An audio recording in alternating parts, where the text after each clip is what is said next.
All right, this was a big one. I think the biggest iPhone event that I've been to. They had a lot of new hardware, so phones, watches, AirPods, plus all the accessories for this stuff.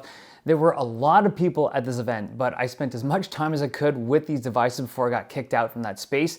I have a lot of thoughts I want to share. So first, the phones. We have the iPhone 17, the iPhone 17 Pro, the Pro Max, and the last one, arguably the most interesting one to me, is the iPhone Air. So there is no more iPhone 17 Plus type product. It's been replaced in spirit by the iPhone Air. And if you'll notice, there is no numerical moniker to it. It's not iPhone 17 Air, it's just iPhone Air. And I'm assuming it's because they're probably not gonna replace this every generation.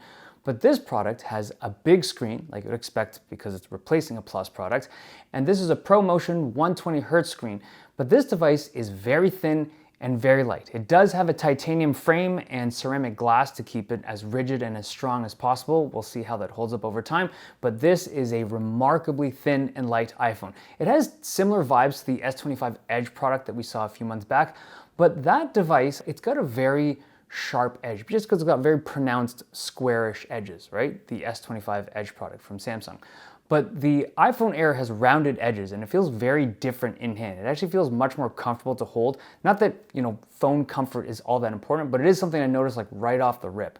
So this device has 12 gigs of RAM and the new A19 Pro chip, so it's got the same kind of hardware specs as the top-end Pro products this year, but it has a single camera, and it's just the regular wide-angle lens. There is no ultra-wide, there is no optical zoom. It's able to crop that sensor for like the optical-like telephoto, but it is a single lens camera. You also lose the ability to do any kind of spatial videos or like 3D depth videos if you're looking for that. You lose a lot of versatility that basically every single camera or smartphone camera has today. And it's all in pursuit of thinness. And the reason why it only has one camera is because the entire internal space is mostly battery. It's only that top section that has like the camera components and the chips. It is a very densely packed device, mostly for battery. Now, this battery is not a physically large battery because it is a very thin device and it's not silicon carbon like next gen battery tech, and you're powering a relatively large screen. All of these things work against long battery life on a device. And the quoted numbers that they have in terms of just the typical battery life testing that they do for these devices is pretty good on paper. Now, if this was any other company, I would be like, those numbers have to be BS because there's no way they're hitting that. But Apple has a track record, at least from my testing, to be very aligned with what their published numbers are. So I need to do some proper testing on it.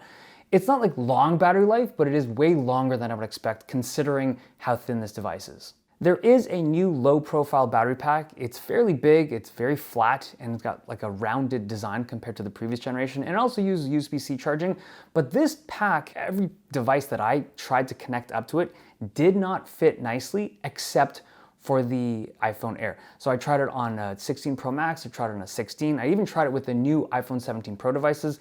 It's just not built for anything with a normal camera hump. It just needs that really thin camera hump, like the visor-shaped thing we see on the iPhone Air. Everything else did not fit nicely. There's also a very thin case that Apple makes for this device. It's only 0.9 millimeters thick, but when I had this thing on, it just changed the shape and feel of this device drastically. I feel like this phone is going to appeal mostly to people that just don't run cases on the device. The moment you throw a case on it, regardless of how thin it is, it loses most of the appeal of what makes the iPhone Air the iPhone Air. There's also a bumper case for it that had pretty stiff rubber compared to what I've seen from previous Apple bumper cases. But again, it just changes the way the thing looks and feels. But overall, it's a very nice looking device, but it does have the single camera. It does have a relatively small size battery and, based on my ears, single speaker. In terms of color options, the black iPhone Air is actually the only black looking iPhone that they're offering this year in terms of like the new ones. The blue color is very pale. It's almost like a cool toned white. The Starlight is okay, but the white color to me is my favorite. Now, all of these devices have that polished titanium rail and it does get pretty smudgy. So the iPhone Air is priced at $1,000, which, if I'm being honest, is a little bit cheaper than I thought it would be. Not that it's a cheap phone, but considering Apple and the pricing that they have for like the super thin products, I would have expected like $100 or even $200 more. Now, I think for most people looking at this price tag and at this product, there's gonna be like two camps. One group is gonna be like, That's crazy. $1,000 for a phone that has less features and less battery than a normal phone. What, like, who wants this? And then the other camp looks at it and is like, that is a very nice and elegant and almost just different looking iPhone. For whatever reason, that's appealing. For me personally, I did not think that this would appeal to me in the way that it does. I think the way that it holds and the way that it feels, just the idea of a super thin and light phone is awesome. I think I value like a good camera and a good battery way too much. So we'll see in like proper testing, but it's a very interesting phone. Now in terms of phones that have big batteries, the Pro devices have the big batteries and they're extra big this year. Now if you pick up a Pro phone like right after holding the iPhone Air, it is so weird. It's almost like these are like big back iPhones. They feel fat. And it's because of the shape. They are actually a little bit bigger than the iPhone 16 Pro devices, and these have rounded corners, but really when you pick these things up, they actually feel like pudgy or like just bloated in comparison. It's a unibody aluminum design this year. There's no titanium, so it's milled out from a single block of aluminum, and because of that, the back panel has no seams. Like the back panel is just part of the same material block as the rail. There is a piece of ceramic shield on the back to allow for wireless charging and to give it that kind of frosted glass texture. It runs the new A19 Pro chip and it does have 12 gigs of RAM, so I'm sure when I do any kind of performance testing, bigger numbers equals better. But it also has a vapor chamber, and it's very interesting to me that they went with a vapor chamber to cool a phone before they did any of their laptops. Like even when they had their overheating MacBooks with Intel chips, they had regular heat sinks. But on this phone, vapor chamber. And an aluminum build. Like, I enjoy good thermals on all of my devices, but how hot are these iPhone Pros really supposed to get? That is a very aggressive and capable thermal system on a phone. Now, the camera system on the Pro devices, all three cameras are 48 megapixel now. The telephoto now also goes up to 8x zoom. It's an optical-like zoom though, so it's a sensor crop again. I did test it out real briefly, but I'm gonna reserve my judgment for the proper review. The images do look good though, and having extra zoom capabilities is always nice. The colors are limited this year. There is no black color. There is a dark blue, and it does look nice, but if you're someone that just needs to have a black phone, it doesn't exist. The orange color, it's really cool to look at, and when you just like pick it up on your phone, playing with it, it's very cool, but I don't know if I want to own something that is so loud. It's got a very similar orange color to the orange you see on like the Apple Watch Ultra devices. It's like that really bright, almost like emergency orange. There's also lighter color options. I like the white with its kind of natural silver color.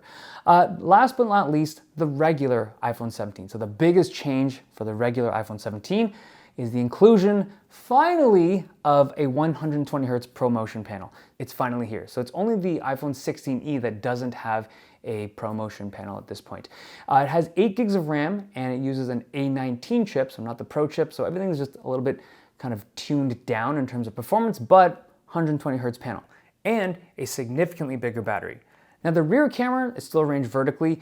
The ultra wide has a 48 megapixel sensor, so it's just more capable, but I'll test that in the future review.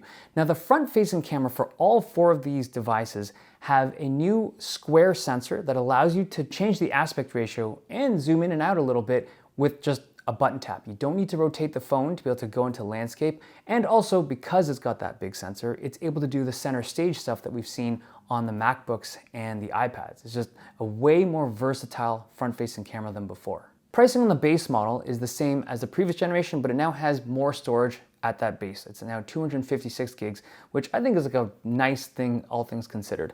Okay, the AirPods Pro 3. So these were very impressive to me. I put these in, and I couldn't really get a gauge of the actual sound quality because it was a very noisy environment. But when the noise cancellation kicked in, my God, it was so much more capable than the APP2. I switched them in and out because I brought my AirPods Pro 2 with, and it's very distinct as to how much more just powerful the noise cancellation is on APP3. They claim 2x, I believe it. And if that's something you were looking for and you always thought that APP2 was not strong enough, these are legit.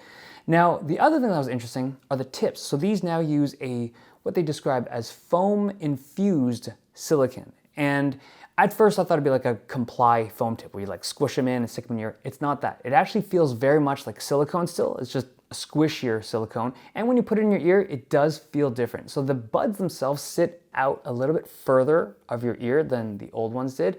The new tips though do not work with older generations of AirPods Pro. unfortunately. It's just unique to the AirPods Pro 3.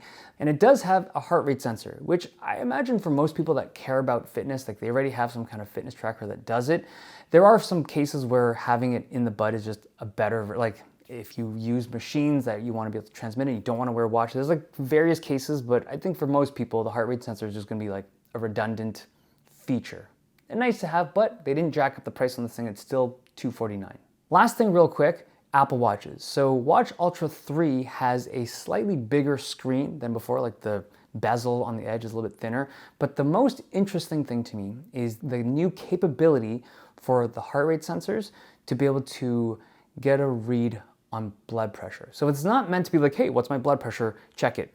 I don't even think it's capable of doing that. What this thing does do is that it monitors your blood pressure over time, and after a 30-day window, if you potentially have chronic hypertension, it will tell you. That is something that is so important for people to know. So a lot of people are completely unaware of the fact that they do have elevated blood pressure. And it is something that if you have that condition over an extended period of time, it will absolutely affect your health. So having this built into a watch that millions of people have is awesome, like absolutely awesome.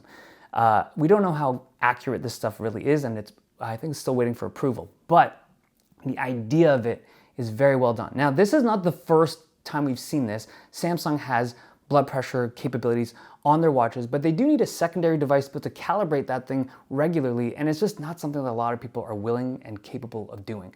But on the Apple Watch, if it works the way that it's intended and the way they're marketing it, I think it'll be very useful for just average human health. I think it's really, really cool. Okay, this has been a very long video. Hope you guys enjoyed it.